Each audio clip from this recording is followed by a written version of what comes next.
Allahumma ya rafi'ad darajat, Allahumma ya rafi'ad darajat. Allah baju dipakai di malah sakorodong gaduh. Kok jadi kieu sih Malika? Kula mah jadikeun pamajikan bae. Pat. Kula mah geus endeusan jadi jablaina hayang jadi pamajikan abdi. Iya tuh nanaonan. Endek nanaonan kok kikieuan. Aya rahasiahan aya naon pangbukakeun rahasiana. Kula moal meunang balik ka kakak. Moal dibuka ieu kunci lawang lamun encan dibejaan aya rahasia naonan sehingga kula kok jadi kesangan jadi lain deui perasaan jadi lain deui berbalik birahi kaula nu tadina poho ka akhirat kok kuali jadi inget ka akhirat aya naon ieu begitu dicaritakeun cek abid kula ieu selalu begitu ngadenge anjeun terus bae dihajar maca sholawat bae terus kula berangkat dedek ngadakwahan anjeun maca sholawat teu eureun-eureun kula terus maca sholawat mun tayang ka Allah bari nu digambarkeun Kangjeng Nabi lamun Kangjeng Nabi Yusuf disalametkeun tina kejaran Siti Zulaikha lamun baheula di Baghdad aya disalametkeun tina kejaran wanita lamun baheula aya nu disalametkeun di Uspan tina kejaran wanita jeung loba-loba wali Allah maka kaula deuk naklukkeun anjeun melalui sholawat ka Kangjeng Nabi ja Kangjeng Nabi teh ditinggaliana lain teh cara urang maka kula nyambat ka Kangjeng Nabi melalui maca sholawat coba ku kula deuk diragapkeun ieu hasil sholawat kaula ka awak anjeun paingat cek balik kula manggeus bae ieu mah embung ke kumaha ge hayang dikawin bae ye kumanya kula ngawin kos kitu hehe awe nu sejen loba de gratis sakieu atuh gratis ge emang aat atuh tadi gratis ge siap jasa dah iyalah akhirnya terus badahana baralik sageus baralik nah di ijazahan sholawatna burdah mulai sholli wa sallim daiman abada ala habibika khairil khalqi kullihim eta sholawatna min tadhakuri jiranin bizi salami mazajjada manjara min muqlatin bidami bahar basit deku bahanga baharkeunana terserah nu jelas mah eta nabiyunal amiruna fala ahadun abarra fi qawlila minhu wala na'ami maulaya sholli wa sallim daiman abada ala habibika khairil khalqi kullihim urang mun hayang ngimpi ka panggijeng Kangjeng Nabi bae maca sholawat maulaya tur maca na'am saro sareupna na'am saro taifu manna wa farqani wal hubu ya taridul ladzati bil alami maulaya sholli wa sallim daiman abada ala habibika khairil khalqi kullihim ngan syaratna hiji boga wudu dua hadiah heula ka Imam Busiri tilu hadiah heula ka Al Mujiz du ngaijazahkeunana tilu macana make bahar basit opat tambahan make maulaya nomor kalimana kudu ngarti kana maknana nomor kagenepna dibacana sareupna insyaallah sok gerage urang cinta ka Kangjeng Nabi bandingkeun ka cinta urang jeung ka mobil cinta ka Kangjeng Nabi gedean mana Kangjeng Nabi urang jeung motor urang cinta ka Kangjeng Nabi gedean mana Nabi urang jeung jabatan urang cinta ka Kangjeng Nabi gedean mana jeung keagungan cinta ka Kangjeng Nabi jeung sawah gedean mana ieu Kangjeng Nabi nu aya di kolbu urang urang cinta ka Kangjeng Nabi hayang syafaatna gedean mana Kangjeng Nabi nu aya di hate urang jeung ruko urang Masya Allah Karim mun dibandingkan seperti itu seperti eta tanya diri orang datang ke mana atuh cinta orang ka Kangjeng Nabi teh ja urang mah atuh pohara jasa motor mah dibelaan ku urang Kangjeng Nabi mah dah henteu mobil mah dibelaan ku urang Kangjeng Nabi mah diapilainkeun ku urang sawah mah dibelaan ku urang Kangjeng Nabi mah dibiasakeun bae ndek kumaha tuh perjuangan urang ngajungjungkeun kacinta urang ka Kangjeng Nabi melalui naon atuh melalui naon jadi banding-banding teh geuninganan ngan sakadar aya ngaranna we Kangjeng Nabi teh dina kolbu urang ai perjuanganna mah da eueuh gulak-gilak urang teh atuh kamari ieu masantren bisa ngaji alhamdulillah boga santri 10 istiqomah jang ka akhirat teh luar biasa lantaran kabitah yang kabeli motor jeung mobil ngagilek jadi yayasan eta mah di Tangerang di dia mah henteu beda tuh dek kumaha Kanjeng Nabi dek di mana kitulah para jamaah kaum muslimin wal muslimat rahimakumullah lamun urang nyaritakeun Kanjeng Nabi hese teh kumaha hese ieu aya ngabuktikeun agungna Kanjeng Nabi cara sahabat Kanjeng Nabi nyarita la yu'minu ahadukum hatta akuna ahabba ilaihi min nafsi wa min ahlihi wa min malihi wa minan nasi ajma'in dibuktikeun ku Siti Nusaybah aya hiji sahabat awewe garana Nusaybah bin Ka'ab boga salaki ngaranna Said tenang di dapurnya na Saidna keur PSW nginahin jasa jadi sahabat teh nungguan perang kadenge rombongan sahabat bleg kadenge rombongan kafir deg Siti Nusaybah kaget pasti ieu peperangan kajen kukumaha ge ieu teh peperangan kajen kukumaha ge dihudangkeun perang Uhud kasalakina ayeuna rombongan kafir geus berangkat ternyata deuk merangan muslimin Muhammad jeung sahabatna kurinjal bae hudang kunaon lain aing cek nya nu ngadenge endahan sia aduh tinggalin aing gegeran make baju kere berangkat naik kana kuda set tinggalin pedangna diangsongkeun ku pamajikanna cek Siti Nusaybah ka ieu pedang ulah waka pulang lamun can menang ka berangkat ka doakan ya berangkat set lapor ka Kangjeng Nabi cek Kangjeng Nabi berangkat siakan perang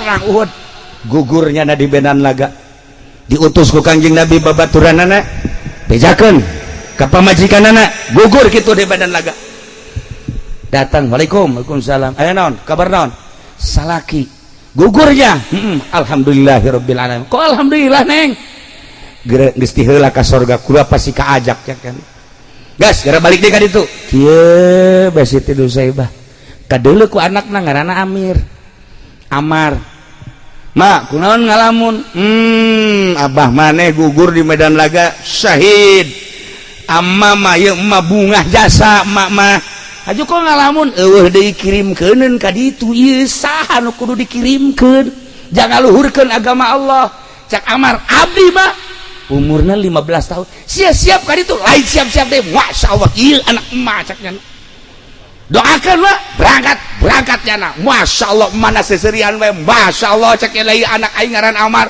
persis bapana amat persis aat ngalah ka Arif ieu mah bau perkaduanana bau hebat tamat ieu mah geus nah ieu peperangan dah berangkat lapor ka Kangjeng Nabi Amar mana ieu geus aya izin ti ibu justru ieu teh kula teh meunang izin ti ibu sok perang berangkat das gugur deui di Medan Laga bejakeun cak Kangjeng Nabi ka mana ka ditu bejakeun deui aya naon Amar gugurnya alhamdulillahirabbil alamin abahna jeung anakna geus aya di sorga ngalamun nyana kieu be kapanggih deui ku Saad anak nu pangbungsuna umurna 12 tahun cek Saad mah kok ngalamun sih lain ngalamun sedih mama naon tuh eueuh kirimkeuneun jang perang abah sia geus gugur kakak sia geus gugur ieu saha nu deuk dikirimkeun deui ieu inget ka Kangjeng Nabi na masyaallah kabayang be Kangjeng Nabi jeung para sahabat keur berjuang nah lamun kula ka ditu kumaha emang sia daek perang atuh lamun abah ka sorga kakak ka sorga manja kula kudu tinggalin ka sorga ayo berangkat ka ditu berangkat umur 12 tahun berangkat menghadap ke Kangjeng Nabi aya naon mana saat kula ieu deuk siap awak kula dipakai berjuang mana mah budak kajen asal izin bae ti tuan emak kula geus izin ayo guys berangkat ke Medan Laga wah luar biasa kan colahna di Medan Laga tapi didelekeun bae kan ku musyrikin ku Yahudi sia budak leutik dihajar sia ku aing bener bae dihajar itu tukang ceger saat gugur di Medan Laga bejakeun deui ke mana usai bah saat gugur abahna di sorga anak sulung di sorga nu kadua di sorga nu katilu geus kabeh caknya di sorga kabeh ieu dah tinggal aing kuda dikaluarkeun deui set nyana make baju kere awewe naik kuda berangkat lapor ka Kangjeng Nabi ya Tuhan ieu bakal pamajikan saya bener ndek ka mana milu perang kula awewe teh kudu bilang ke Medan Laga ka ditu cicing we di dieu ngurusan teu abdi mah hayang perang bae ka jeung gugum mage izin bae ti tuan atuh mangga bae endek mah berangkatlah perang kan colahna di Medan Laga ngaluhurkeun agama Allah nu kadeuleu teh Kangjeng Nabi jeung para sahabat keur ngaluhurkeun agama Allah beak kahajar ku pedang beak ieu na leungeunna potong ieu na potong sukuna potong beak kabeh beres perang Kangjeng Nabi ningali Said Amar Saad jeung mana rep di luhur mendung anu pohara sigarek hujan Kangjeng Nabi nanya ke sahabat anjeun apa henteu itu di luhur teh reueuk muhun itu di luhur teh mega muhun katigali kumaha mega eta teh seluruh malaikat salangit ngalayan ka mayit nu ieu kulantaran hatena eueuh deui nu dipakekan cinta iwal ti kaula kula ngucapkeun la yu'minu ahadukum teu termasuk iman nu sampurna salah sahiji arajeun kabeh hatta akuna ahabba ilaih sehingga kaula nu dipake leuwih kapake karesep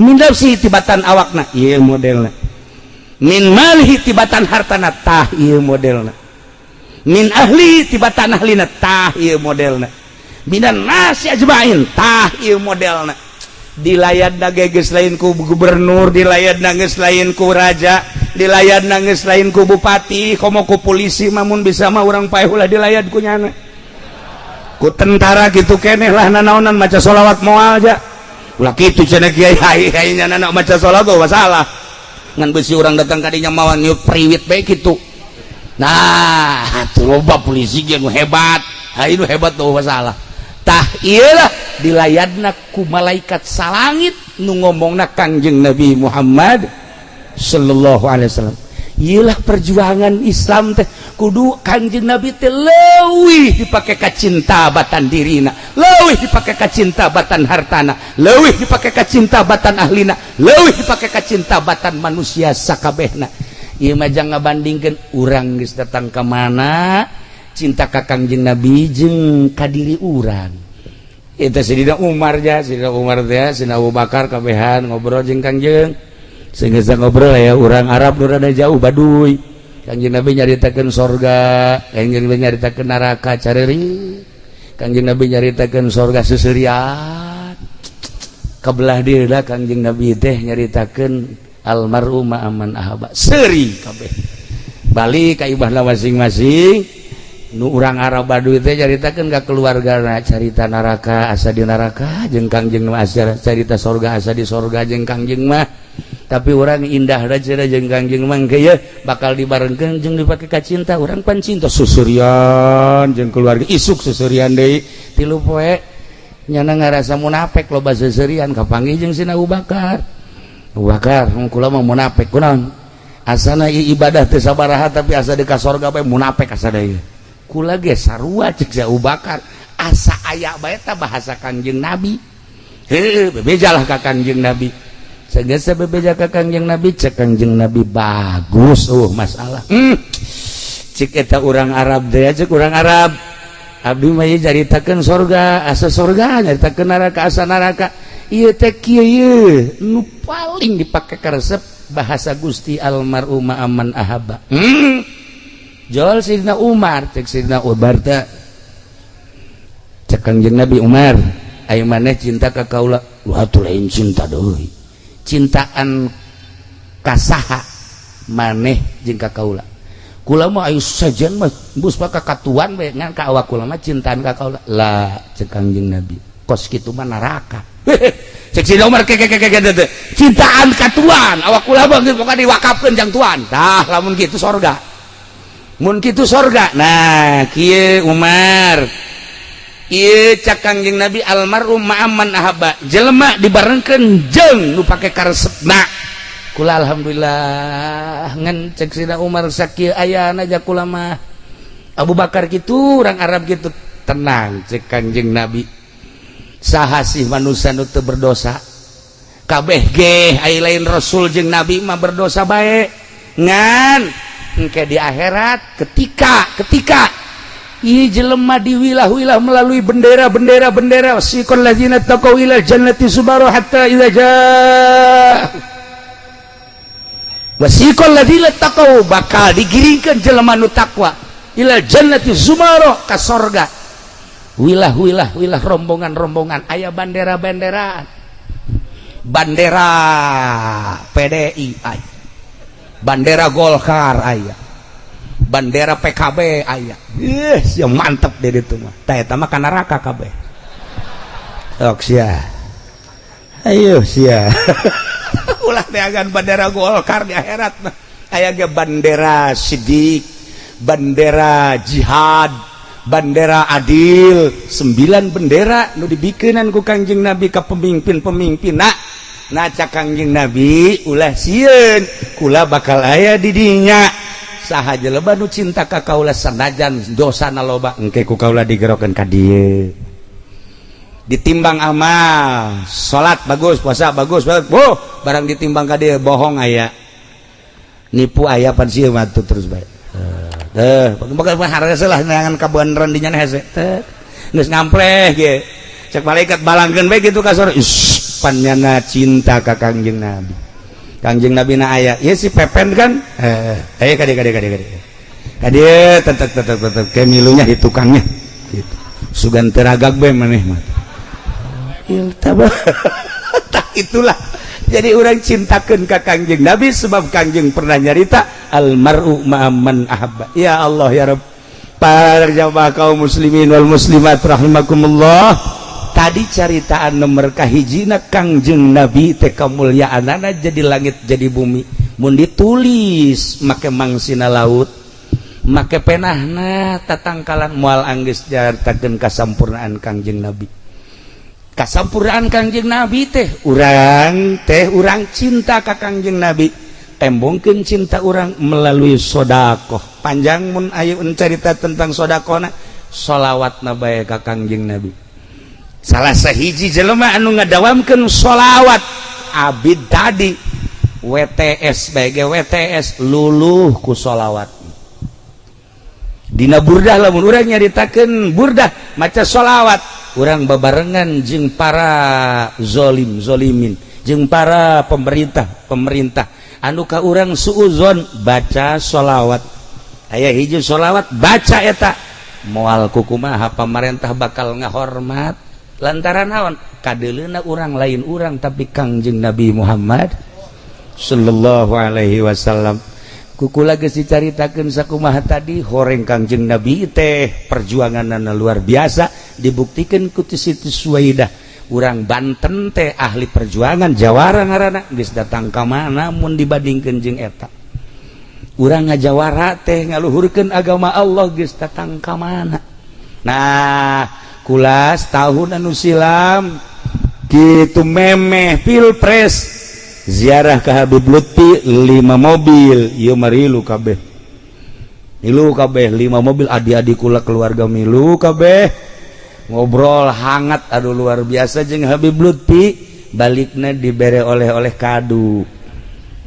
2 dus atau 3 dus cek Habib Lutfi kiai sini nanti di rest area harap berhenti semua ini harus dimakan ya makasih Beb berangkat sampailah di rest area dibuka eueuh nu misleuk kado bagus kabeh eueuh nu goreng Habib Lutfina di Pekalongan tapi meuli kadu lain di Pekalongan di tempat kaduna di paranti ukiran teh naon Jepara teu kira-kira Habib Lutfi dek ngaberkatan kula lain sia coba asa kasia bae kan Habib Lutfi ngaberkatan naon atuh ke susu eta mah berangkat meuli di Jepara bagus nomor hiji datang ke rest area dibuka kula mah ngadahar hiji mikir aya Habib Lutfi mereka kadu naon maknana ai sia teh mah teu ngarti makna atuh mimiti lisila haju cingogo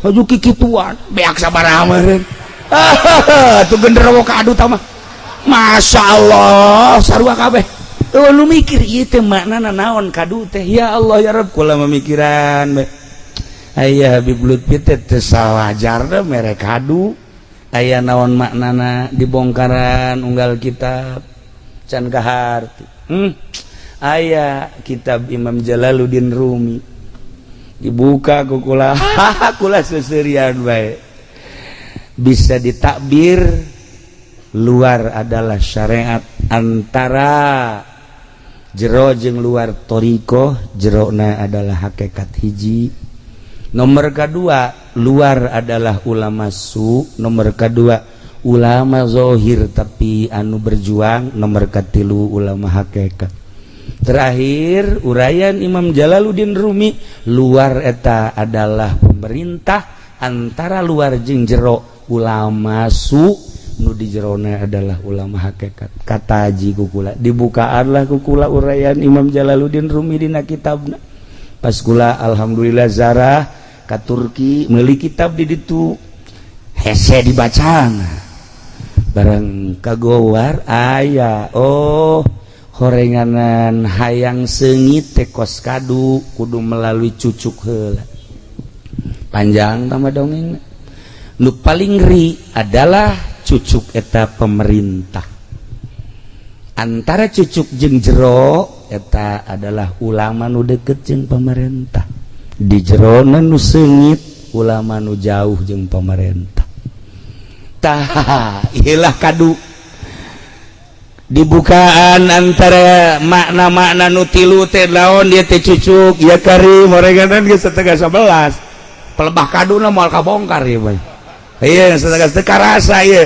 kaduna boh parah ieu Habib Lutfi ku pinter tah Habib Lutfi mere kadu tidinya kukula teh terus bae dibulak-balik eta kitab kadu teh kos kitu mantap kaharti uraian seorang kutubul aulia Imam Jalaluddin Rumi tentang kadu hebat amat eta Habib Lutfi mere oleh-oleh teh kadu mantap kukula mun dicaritakeun seputar pilpres tahun sebelum pilpres hubungan kula jeung Habib Lutfi luar biasa eratna tetapi kadeleuna kos nu akur kos nu beda kos nu akur kos nu beda masalah sampai pertemuan terakhir menjelang kabekah nyana melukula seserian bahkan loba amanat dan amanat iyalah karena kula memahami tina kadu horeng lain sakadu-kadunaat horenganan Haji Arif nu mantak hebat lain bae di Pandeglang ieu teh suara Haji Arif teh lain bae di Serang Serang lain bae di Pulau Jawa ngaran Haji Arif teh di Jambi sajambi di Sulawesi Sulawesi di Malaysia Malaysia horenganan kaapikanana lain deui beuh Haji Arif mah anti lamun aya kadu nu pertama ragag dicokot anti milik maung Haji Arif teh ieu mantak hebat ngaran ka mana-mana teh atuh ngabogaan elmuna ai sia eta mangorake dah di orang tuh Haji Arif mah Masya Allah kadu nu pertama ieu adalah ulah didahar ulah dicokot milik maung Haji Arif kumaha ieu jang geus eueuh maungna atuh aya maungna marake kopeah ku ari mah tah anggap maung we teh ieu ge lain deuk mulu dan ka dieu teh deuk ngarorowot dan sebenarnya kita teh geus gular-giler we gular-giler urang mamikiran takziman wa takriman ka Kangjeng Nabi nya nama lain geus kieu nu mana ye atuh emang ieu mah kos kitu genderuwo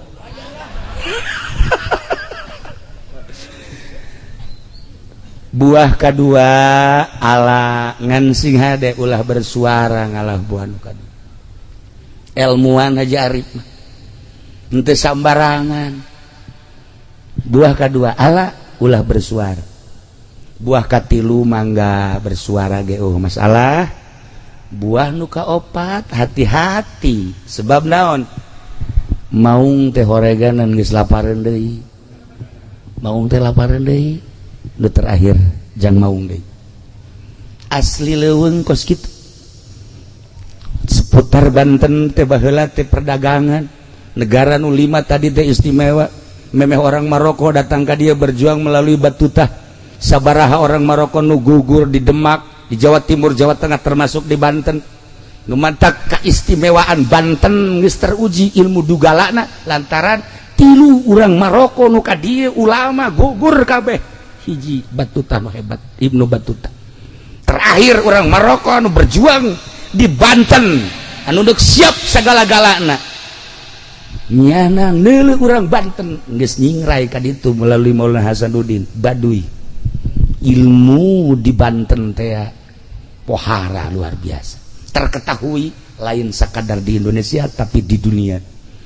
Nah, carita ilmu perdagangan pohara, sejarah geus ngajelaskeun kuarima ilmu pertanianana nu mantak loba ngaran kadu di Pandegelang kunaon? Kadu loba ngaran. Kadu picung, kadu merak, kadu engang, kadu banen, kadu ambalayah tak kadu kula dajakeun ka sasaha ge eueuh nu nyaho duka boga sejarah baheula zaman perjuangan. Baheula balain Kabupaten Serang teh sawah nu mantak dinyaran Serang Belanda. Eta teh Serang teh cukuran Garut, Serang, cakuran dia mah sawah. Mun dilalakonkeun tah gak jadi Kabupaten Serang, gak jadi Kabupaten Pandeglang, jeung lobana kadu. Eta teh gabogaan sejarah termasuk kaduna ge gabogaan sejarah anu luar biasa. Henteu semata-mata Habib Lutfi mere berkat 3 dus nu sakitu lobana jeung baragus kabeh. Horenganan aya makna anu tersimpan dina kadu teh kunaon teh jeruk, kunaon teh apel, kunaon teh manggis, tapi kunaon kadu Habib Lutfi mere berkatna. Ai si eta mah tuh teh nyawana datang ka kuari kiat kitu-kitu bae. Sugan ngarti cucu kadu atuh henteu. Sugan ngarti naon eta kadu henteu, jangan mah pokona mah bahkan ku aat ge ieu teh dibere teh lain sakadar kadu tuh, kadu nu di semen ge deuk dibawa kan. Leg-leg ku sia kabeh. Aku teu garti-garti dah. Ya Allah ya Rabbi aing boga babaturan ku kieu-kieu. Hadirin kaum muslimin wal muslimat rahimakumullah. Terakhir ieu teh haul Haji Arif. Tah tu tadi teh perjuangan datang ka gugur di medan laga. Urang doakeun Haji Arif ge mudah-mudahan nyana berjuang lain lalagan. Kukula mun diceritakeun ilmu Haji Arif leuwih tibatan anak nanyahona. Kula mun nyaritakeun ilmu Haji Arif leuwih tibatan aat nyahona kula insyaallah. Nyana mah nyaho dengan sakitu. Kula leuwih aya ilmu nu istimewana di samping ilmu pertanian, ilmu perkaduan, aya ilmu nu teu dikanyahokeun ku aat hanya sebeberapa gerintil nu nyaho. Lain jelema biasa Haji Arif.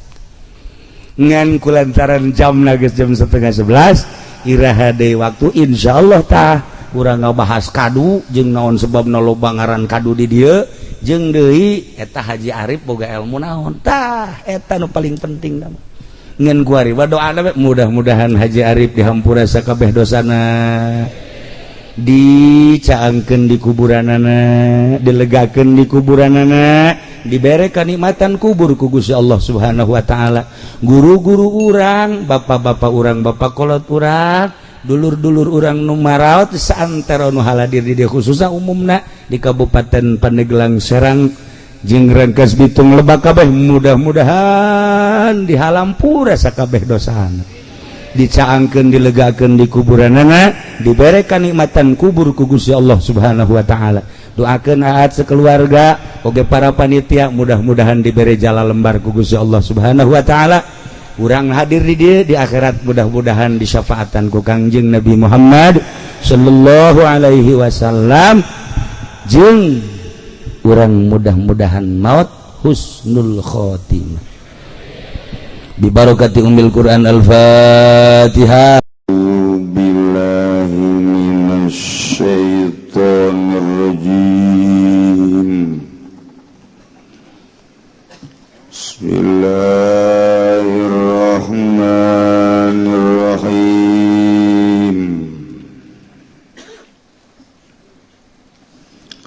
haywan tawali urip wa baqiyalan maksiya janin zamanan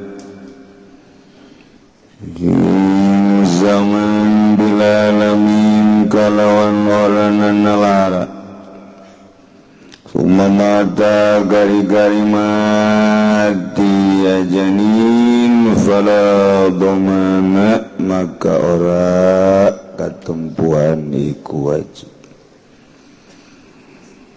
wa imma talan lamun mati ya janin hina kharaja waktu nimatu ya janin awda malamu wa tawalang ngapalaran ma janin wa matalan mati ya janin fadiyatun nafsin maka ikut diat awak-awakan walau al-qatla lamun ibakan ya imrah janinaini hidungan loro fagurotani maka iku guroh-roro awayadan atau intangan pagurotun maka iku guroh sewiji wa kazalah mun wa kadhalani ku gaya ke janin lahmun utawi daging kolal qabilu jasaba pirang-pirang dukun bihi suratun khafiyatun mujab ing lapan bihi suratun khafiyatun ikut tetep ing dalam lahmun utawi rupa kang samar kila dan ucapakan apa ogolna tawa ngucap ya qabil ing lapan lau bakia lamun maksialah mun letusuwiro maka yakti den rupakeun yalah mun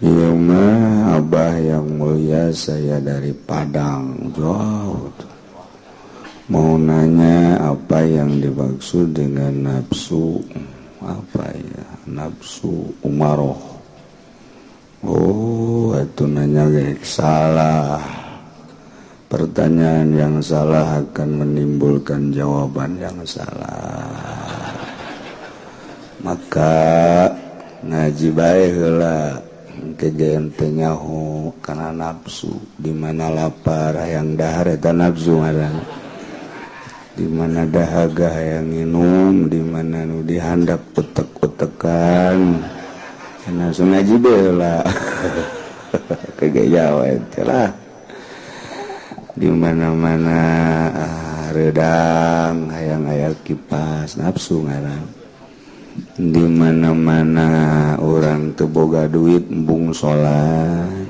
eta nafsu keneh kata geus sarua lamun hayang loba duit ka ditu ka Gunung Kawi eta nafsu keneh ngaji ka Cilongok aya SMS Cijahe nafsu keneh ambalaya nafsu pa bae nya bari ngaji bae urang masih keneh nyaritakeun tentang janin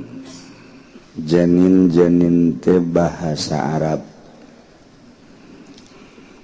meunang mustaqna tina jin teu kadeleuhan janin ge teu kadeleuhan aya di jero beuteug bisa cenah kadeuleu di USG atuh jin ge bisa ku urang dideuleu maka surat jin USG keneh teh ge USG ilahi ngaranna babari hayang deuleu jin mah ente kapuri ba'da asar atau kacitra itu jin nambalaya termasuk ente nu neuleuna min jumlati jin ya Allah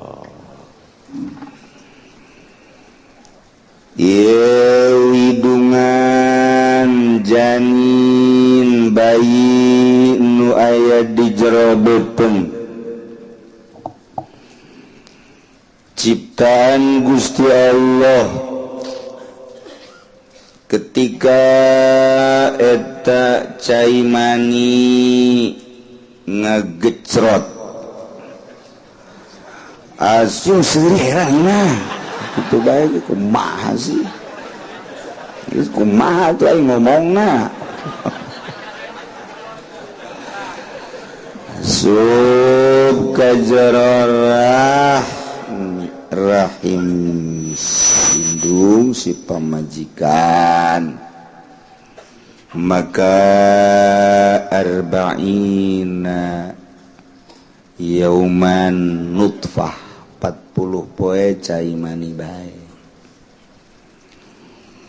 kemudian tambah 40 poe jadilah olokoh daging atau getih kimpal 40 poe deui jadilah mudghah yakni daging kimpal geus 3 kali 40 poe jumlahna sabaraha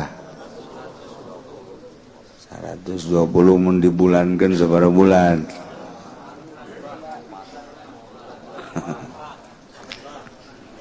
Sumayur salu ilaihil malak diutuslah malaikat Jibril titah mariksa aya Jibril aya geus jadi naon daging sok pariksa geus aya ceuk malaikat Jibril jadikeun lalaki apa awewe nanya heula lalaki bae cek Gusti jadikeunlah lalaki kasep goreng eta lah didinya eta ya diakurkeun jeung indung bapana bae lantaran indung bapana hideung anak leteng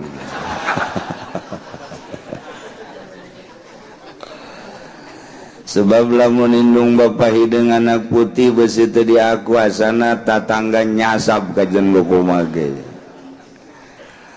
nu jelas deuk kumaha ge ieu adalah urusan Gusti Allah mantak ayalah sedekah 4 bulanan di satu daerah mah urang magalib 7 bulan di bidah ku Muhammadiyah ku Persis kajen urang terus be ngadoa ieu menta ieu tepat tali jeung 7 terus-terusan ngadoangan kabeneran 7 bulan boga duit ngariung sakitu bae ulah bingung-bingung ngajawab Muhammadiyah mah dia terus bae ngadoangan kabeneran boga duitna pas 7 bulan jadi ngariung ai kitu mah dibere berkatna Muhammadiyah gedaekeun ieu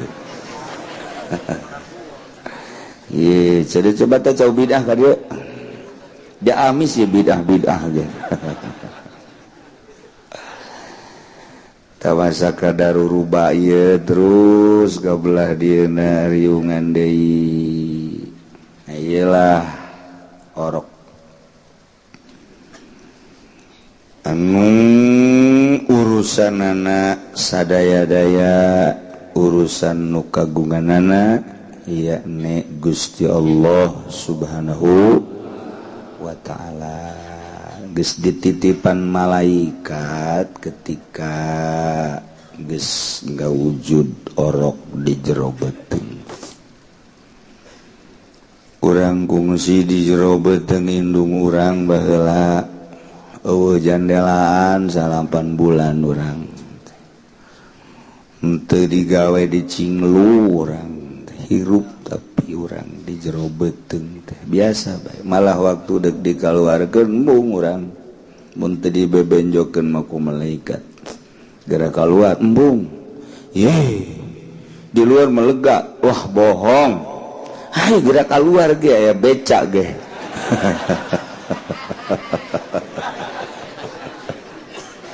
ai keluar teh jaja heuh wareg beca aya mio aya mobil atau naon ngaapan saya dan lain-lain sebagainya.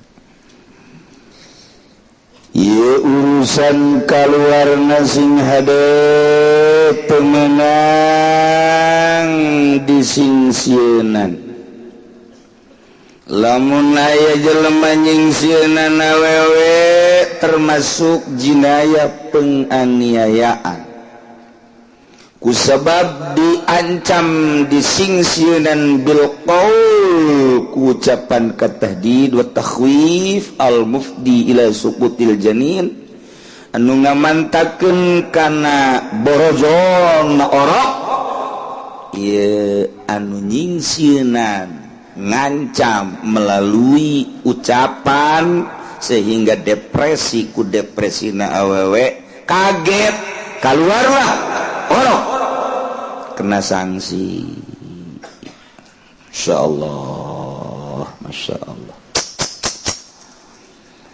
Kitu kene ku salakina disingsienan ku salakina cek salakina aing teu tanggung jawab ja kaluarna keur ieu mangasupkeun leutik kok kaluar jadi gede sebodoh aing mah teu tanggung jawab diancam ku salakina bebeakan moal diaku anak eta mah pokona mah ku aing geus diitung lantaran ieu mah anak lain ti aing diancam terus datang ka kaget borojol keluar anak napae salakina patut diadili dikenakeun sanksi. Kitu kene dokter nunggus galib ku ari dokter jeung bidan teh nyingsieun ka jelema anu keureun geura modar sia dokter cukup jang ngojai di neraka jahanam nyingsieun anu reuneuh.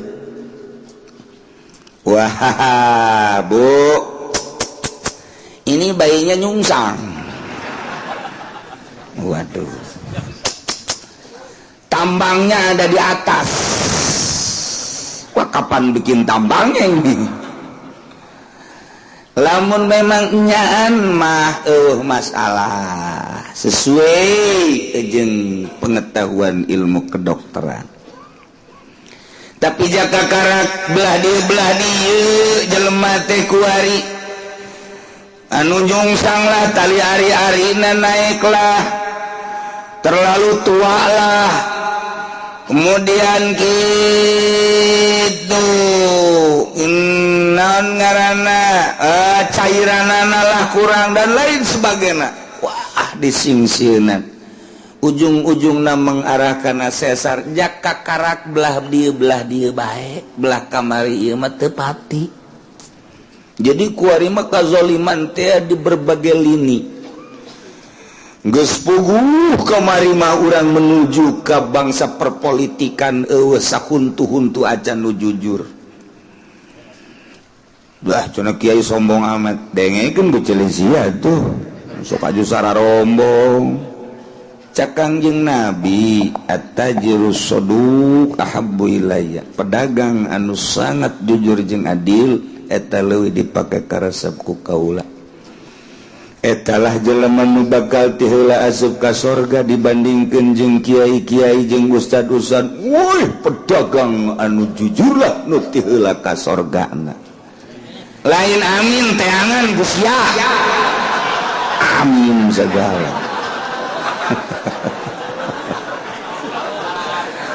Teangan coba sapasar kemis pedagang nu jujur manggi hiji bawa ka dieu ku aing dijadikeun jimat. Andian ku aing make 7 kembang. Sugan aya di Cikupa, Cikupa deui leuwih mungsut. Cenah di itu mah di Cisokal. Cisoka deui campur dukun. Di mana teh? Eta hese. Moal pati-pati ngomong kos kitu Kangjeng Nabi lamun babari hese. Cek urang Jogja mah lain hese, hese. Hese eta teh ya.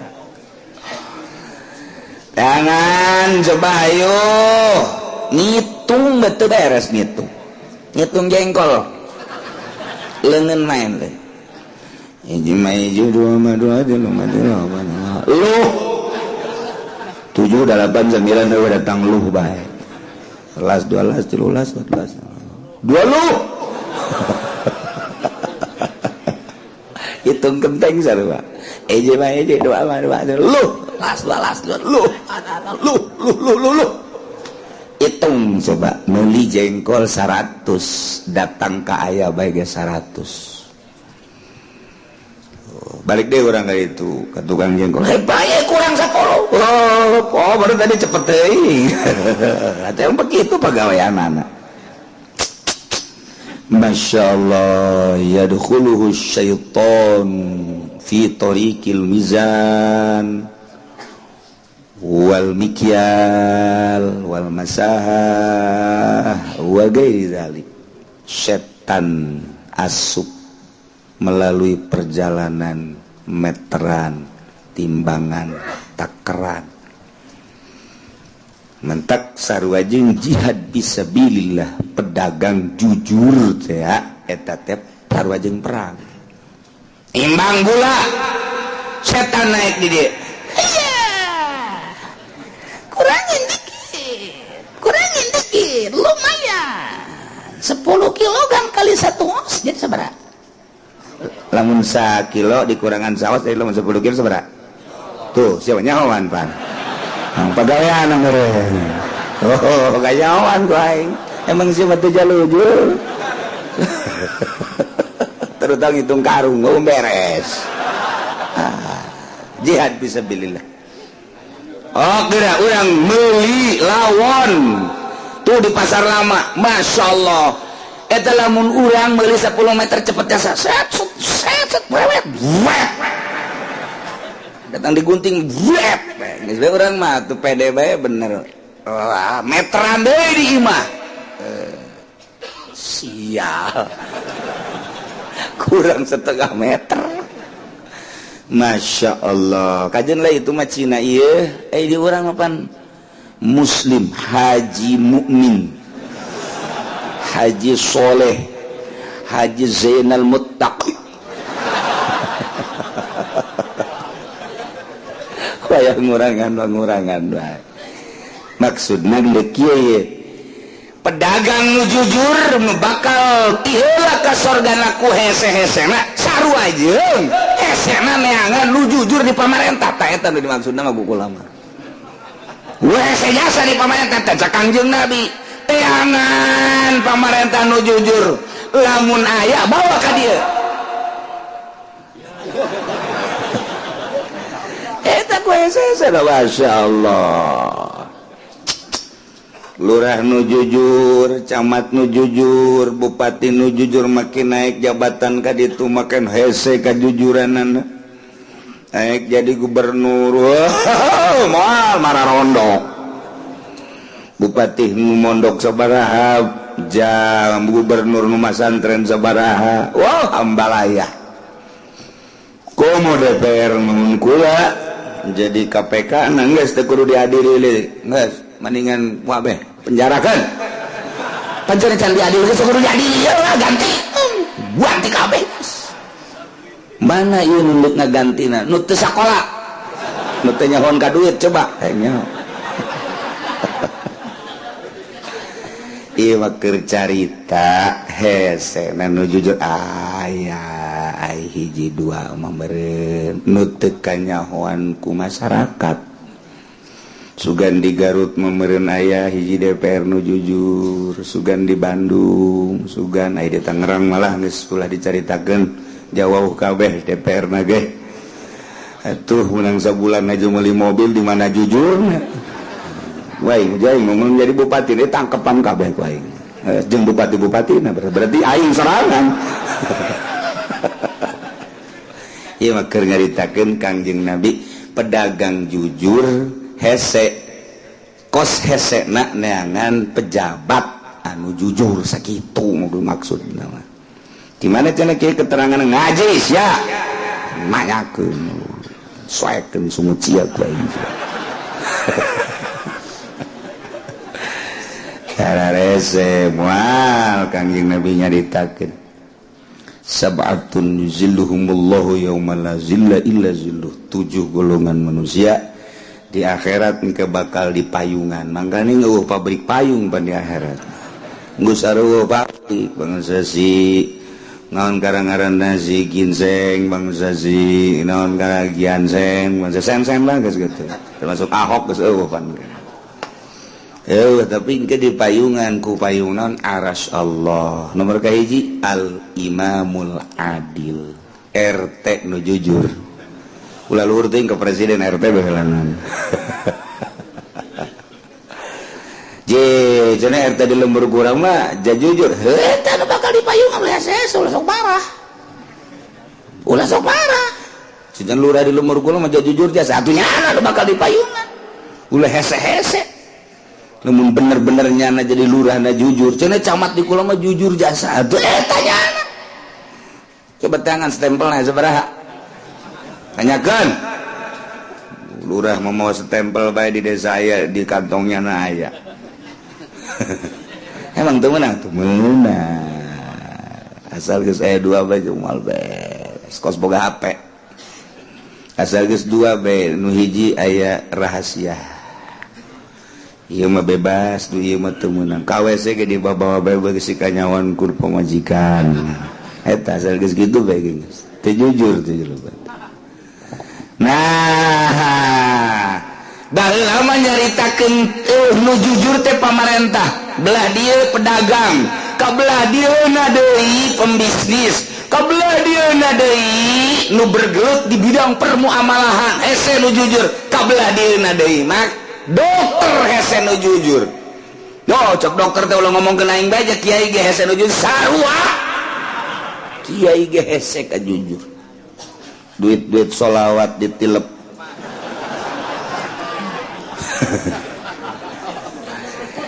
Tak onang beneran tuh paling diririwaan nyana. Ya keur carita kabeh berarti hubud dunia cinta dunia cinta dunia cinta dunia. Sepang bahaya-bahayana lamun 2 golongan geus sangat cinta dunia al umara wal ulama etalah anu mayungan dunia sinpani.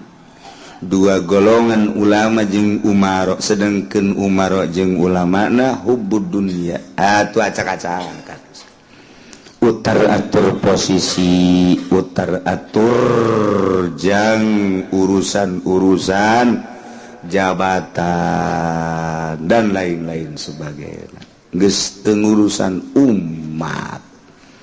Ialah nasib urang hirup di akhir zaman seperti kieu hese neangan nu jujur jeung nu adil. Tapi tetap urang ngadoa mudah-mudahan kiai-kiai dibere jala lujur, pamarentah dibere jala lujur, dokter-dokter dibere jala lujur, pedagang-pedagang kabeh mudah-mudahan dibere jujur sehingga di akhirat dibere kasalamatan. Jakuari mah tu dokter neangan duit nafsuna doang. Nun teu perlu disesar dipaksa sanajan teu boga duit. Urusanakan jeung nyawa. Akhirna ya terpaksa doraka hanya sebatas mencari uang nu teu bisa dirahasiakeun di mata Allah. Di mata pasien mah bisa dirahasiakeun USG na cara secara medisna. Dipengkol-pengkolkeun bisa dihareupeun pasien. Allah mah teu bisa dirahasiakeun.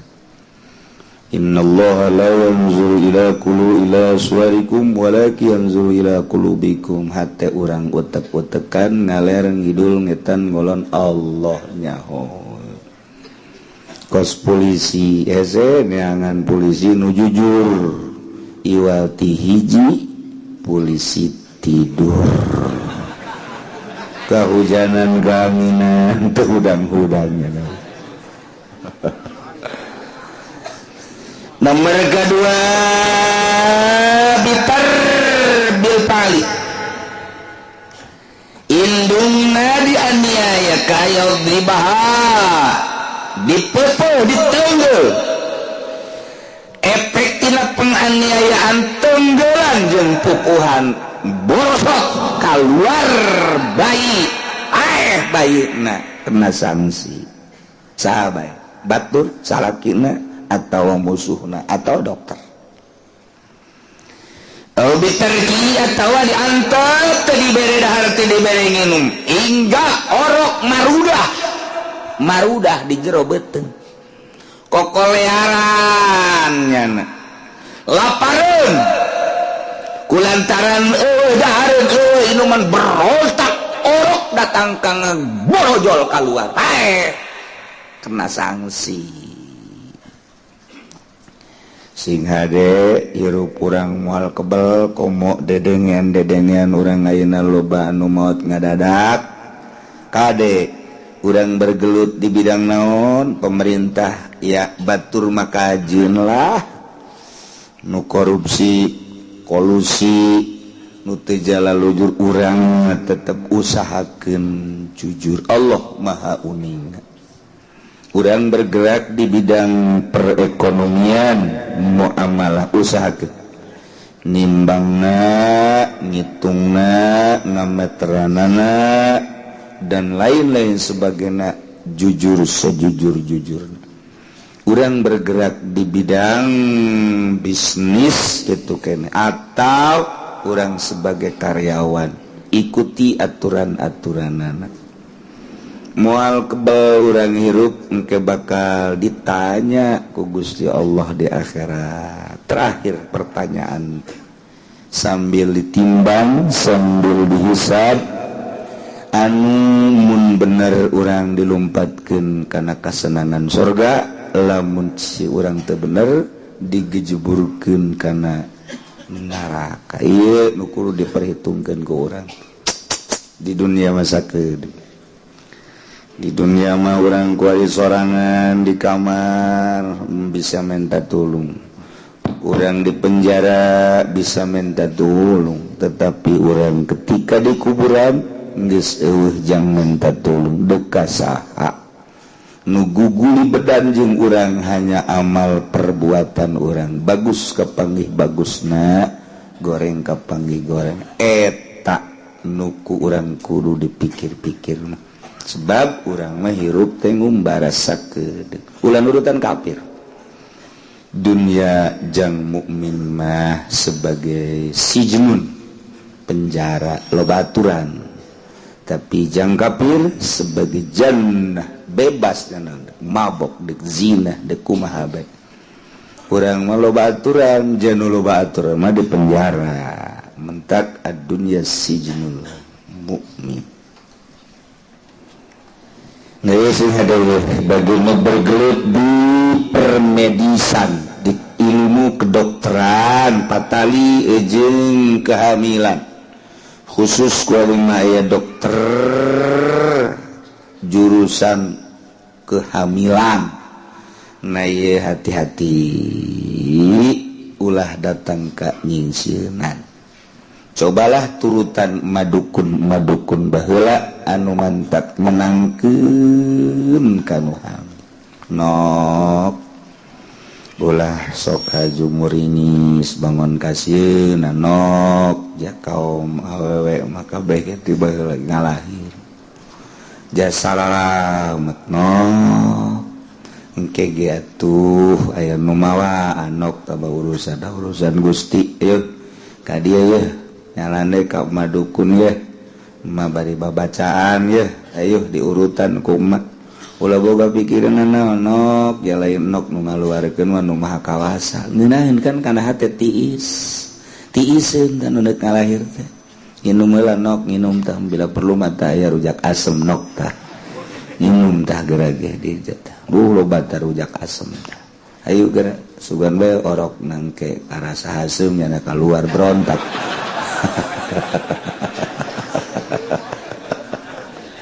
ngeunaheun badukun baheula masya Allah tapi bidan ayeuna sawareh tapi aya bidan ge nu ngeunahkeun nenangkeun asalku bidan etak be pasien tenang loba aya mantak ujung-ujungna nu jadi dokter hamil ieu deuleuh akibat jeung efekna loba anu dikutuk ku Gusti Allah. Kula lamun nyaritakeun di Tangerang wae ge loba ieu. Lalaporan ka kula anu terkutuk, nu gering, nu bingung, nu stres. Eta teh naon? Pangbalikan ti jelema-jelema anu tatarina disingsireuna. Kembali deui ka nyana. Masyaallah karim. Kuari mah lamun aya awewe dianiaya baik melalui ucapan atau pagawean atau diantep teu diberi konsumsi dahar nginum teu dibere morojol anakna ku sebab teraniaya indungna borosot keluar teu paeh ai tadi makan mayitan paeh kuari mah hayan wa baqiya zamanan bila alamin tetaplah orok dina sababaraha jam tanpa ngarasakeun lara na ieu mah teu kebal summa mata 1 jam 2 jam 3 jam kemudian fala domana aya awewe hamil 9 bulan geus waktu kaluar ulah disingsieunan lantaran dokter kuari makarar itu hayang sesar ngejar target pembangunan rumah sakit nu ngabangun nyana nu hayang untung nyana nu kudu mayaran urang sebagai pasien eta lah otak bulus lain deuk nyalametkeun pasien kos kitu mandeuk meret supaya keluar jeung getih-getihna geus getihan tai mencret keluar.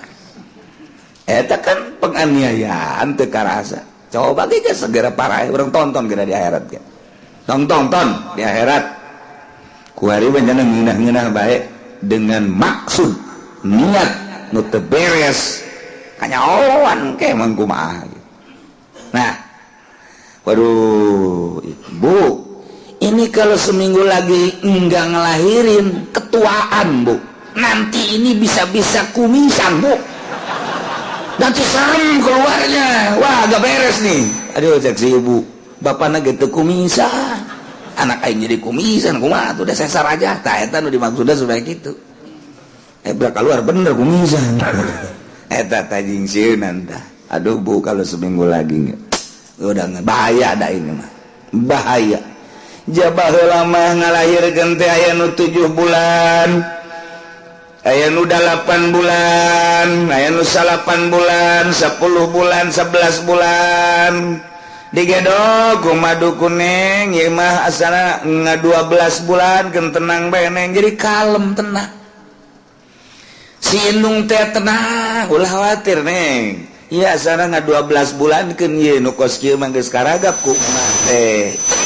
Jadina nu 7, nu 8, nu 9, nu 10, nu 11. Iya mah 9 bulan. Wah, kalau seminggu lagi enggak ngelahirin, udah enggak ada tanggung jawab dah. Pokoknya calingan ini mah. Apa eta geus teu beres eta kos gitu. Aduh, lain dingeunahkeun. Tapi keur tahun sekitar 2000-an mah masih ngeunaheun keneh. Ngeunaheun teh kieu. Sup ka rumah sakit nu hamil. Periksa. Waduh, ini ada kendala nih. Pilih antara 2, 1 sesar, yang kedua ini disedot. Nah, pembiayaannya kalau sesar sekian, kalau sedot sekian. Inti untuk menyelamatkan lantaran ini mah bener-bener jelas tuh keberadaannya begini. Dijelaskan ta tahun 2000 mah pilih. Oh yang ini sedot aja, sedot aja. Set salam. Tuh nomor kahiji, nomor kedua. Lantaran suamina di luar negeri patali jeung tugas pamajikanana iya hamilna 8 kakarak mer 9 memang encan waktuna tapi sehat salakina engke di luar negeri mungkin di Mesir di Yordan di Arab bakalna lila 3 tahun hayang gegeraan neuleuh anak patali jeung tugasnya na datanglah ke bidan, konsultasi. Oh, bisa dipercepat. Nah, dikasih perangsang dengan cara medis anu hebat. Kurang kumaha hebat urang mah. Bisa hanya beberapa menit keluarlah berosot. Ini hasilnya. Masih kena rada jalan rada. Tahun sakit kaki nyaho. Atuh, pan kula pernah bergelut di bidang eta.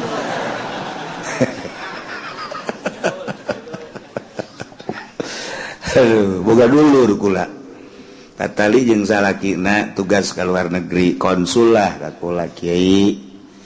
Ieu teu bisa henteu, mesti tugas di Mesir ieu. Di ditu bakal 3 tahun, pemajikan hamil.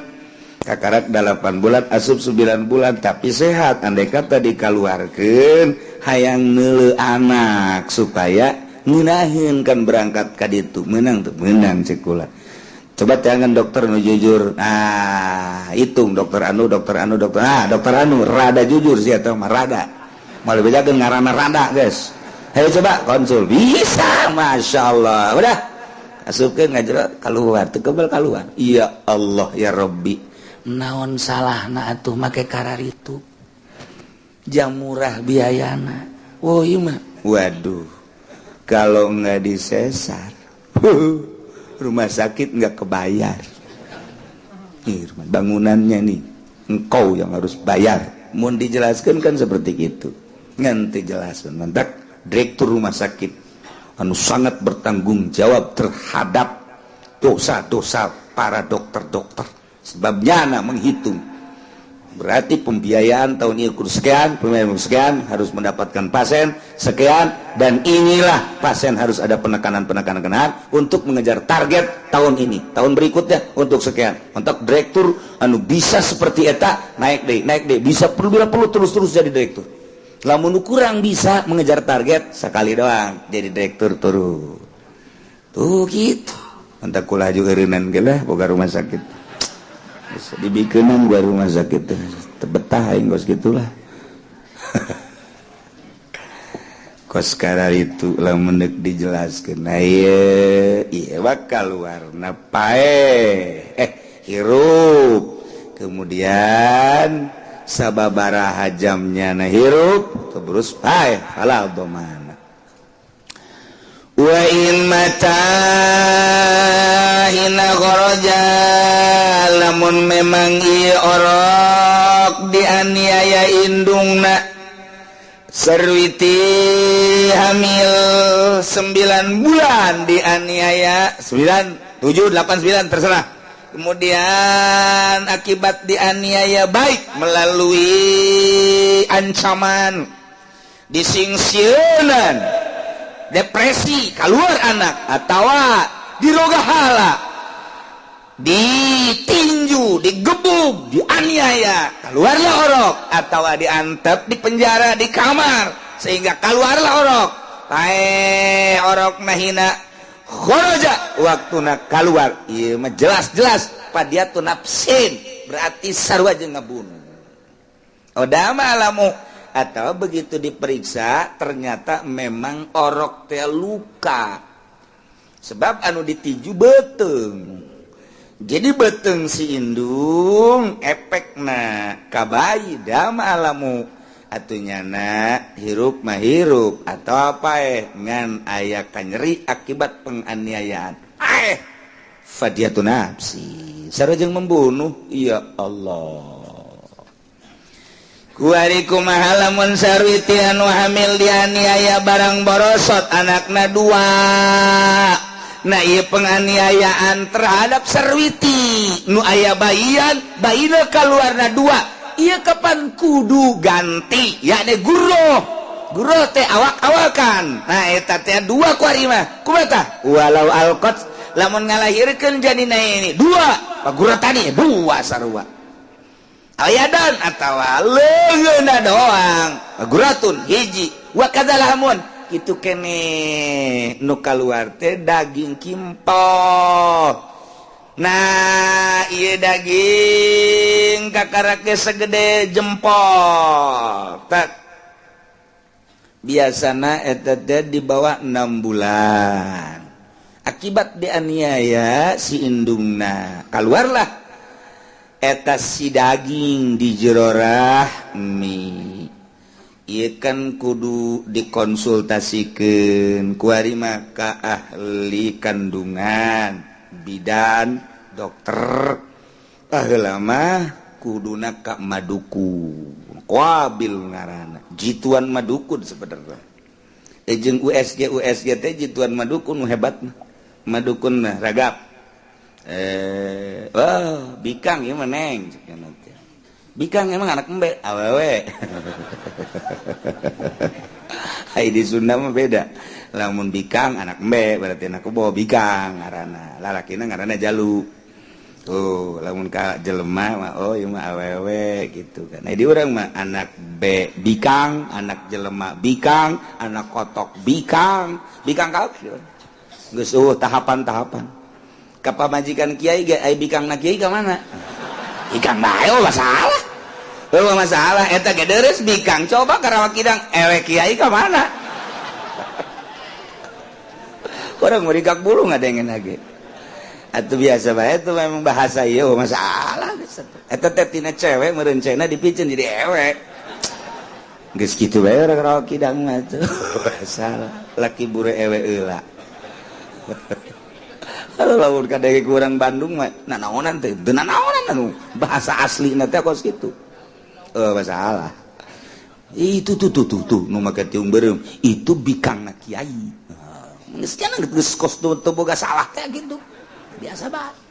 Kadenge kurang Tasik mah budak percis anak embe eta. Garwa kiai, istri kiai deres. Eta nu teh di Tangerang mah. Kesel kos kitu teh kesel.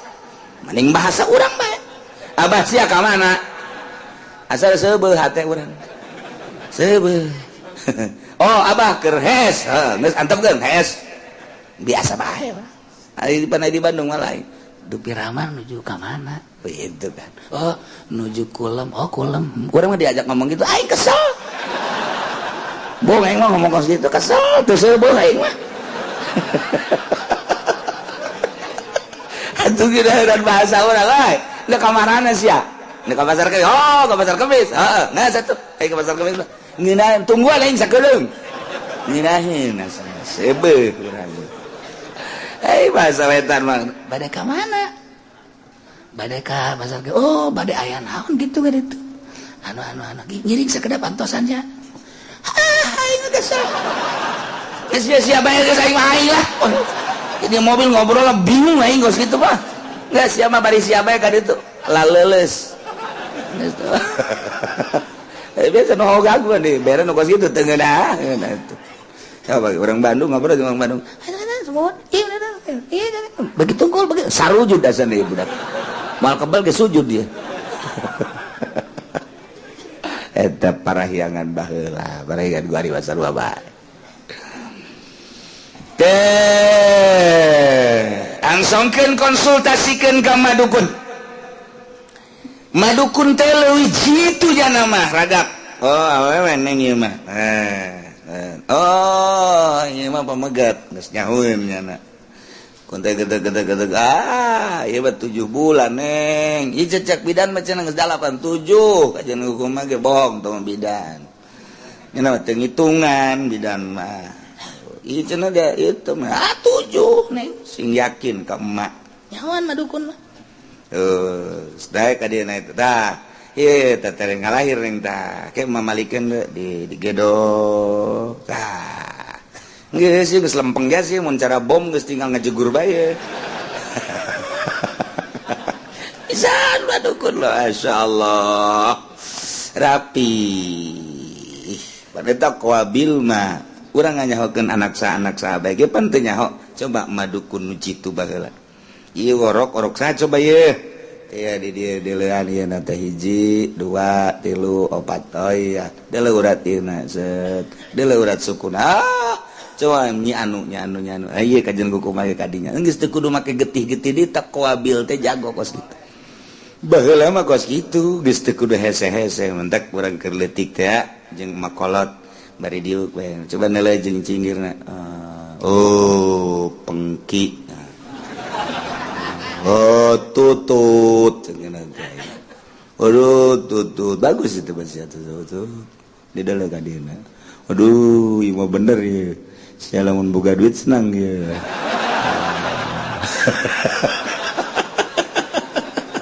bisa ada makolot ya Allah ya Rabbi tapi itu beneran kula tuh kumakolot saya mah cenah bakal lebar lampahan anak bener aya deui ini ieu mah teu kurang cenah bakal ngalah bener dan lain sebagainya tak eta qabil min jumlati ilmu baheula diturunkeun ka anak incu kuari mah lantaran nyarkel HP teu kaburu baheula mah aya bae anu neuk ngalamar mana lalakina eta ulah geus diulah sok kitu bageurna sok kitu kasepna ulah geus kolot baheula nyawan biasa ulah jeung anak urang silidik urang kunaon ceulina leutik kolot baheula mah kos kitu emang ceulina leutik temang mun ceulina leutik jelema mah ieu na bakal leutik sasalama ge mahal boro-boro mere sasalaman ge hese jadi itu bang kudu kitu mah ngaranna merepet dur-dur pet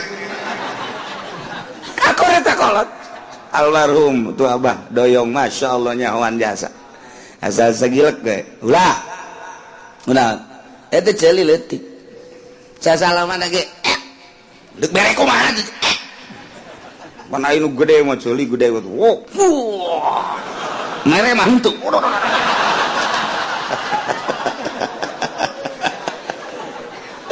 ngan sasalaman ge geus tegap tapi lamun leutik ceuli coba ge sasalaman komo kata rajang ku urang wetan hese mahal sasalaman ai urang Tangerang mah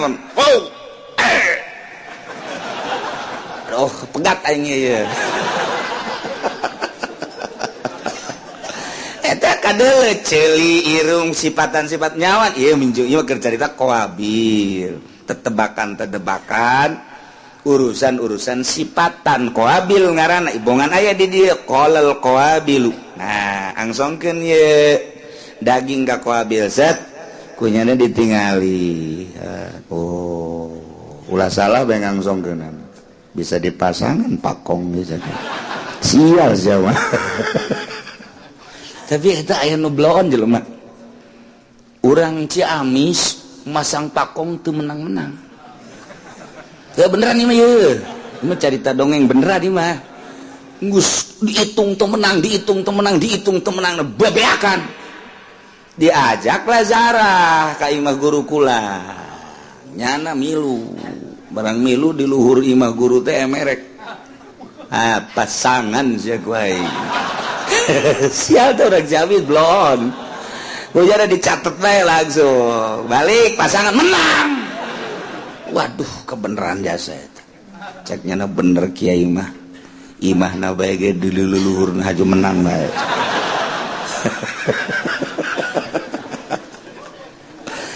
qala al-qawabil fi suratul ghafiyah nah dina daging ieu teh aya rupa anu samar nu can kadeuleuan mun dideuleu ku mata ieu mah teu kadeuleu tetapi lamun dideuleu ku mata batinnya na sesuai jeung pengalamannya na ilmunya na nyana nyaho ieu mah pilalakieun sanajan diomong ku kumaha ge urang mah moal paham tapi nyana mah paham qabil ngaranna ieu tah ka dieu ieu lalaki kajun ku kumaha ge ieu mah lalaki cekna ieu hiji atau ieu pijelemaeun kan aya daging teh daging leuwih aya daging teh ieu teh daging teh sakadar daging teh kitu model tumor atau daging teh dan lain sebagainya atau ieu memang bener-bener daging anu titata tadina cai mani berubah jadi daging qabil nyahoeun lain sadaging-dagingna can geus sakitu gila gitu